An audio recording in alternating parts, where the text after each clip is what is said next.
పూర్వం పార్వతీదేవి మరియు శివుడు కైలాస పర్వతంలో నివసించేవారు. ఒకరోజు పార్వతీదేవి స్నానం చేయడానికి సిద్ధమయ్యారు. కాని బయట ఎవ్వరూ లోపలికి రాకూడదని ఆమె అనుకుంది. అప్పుడు ఆమె తన శరీరానికి రాసుకున్న పసుపుతో ఒక చిన్న బాలుడి విగ్రహం తయారు చేసింది. తన దివ్యశక్తితో ఆ విగ్రహానికి ప్రాణం పోసింది.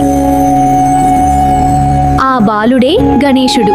పార్వతీదేవి ఆ బాలుడికి ఇలా చెప్పింది: నేను స్నానం చేసి బయటకు వచ్చే వరకు ఎవరినీ లోపలికి అనుమతించకూడదు.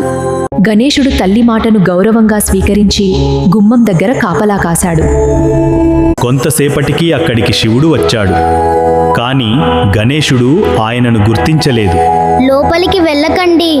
శివుడికి కోపం వచ్చింది. నేను ఈ ఇంటి యజమాని అని చెప్పినా గణేశుడు అనుమతించలేదు. దేవతలతో కూడిన గొప్ప యుద్ధం జరిగింది.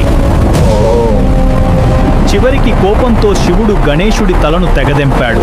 ఇది చూసిన పార్వతీదేవి చాలా కోపంగా బాధతో దేవతలందర్నీ శపించబోతుంది. ఆమె కోపం వల్ల ప్రపంచం నాశనమవుతుందని భయపడ్డ దేవతలు శివుడిని ప్రార్థించారు. శివుడు తన తప్పును గ్రహించి వెంటనే దేవతలకిలా చెప్పాడు: ఉత్తర దిశలో ముందుగా కనిపించే ప్రాణి తలను తీసుకురండి.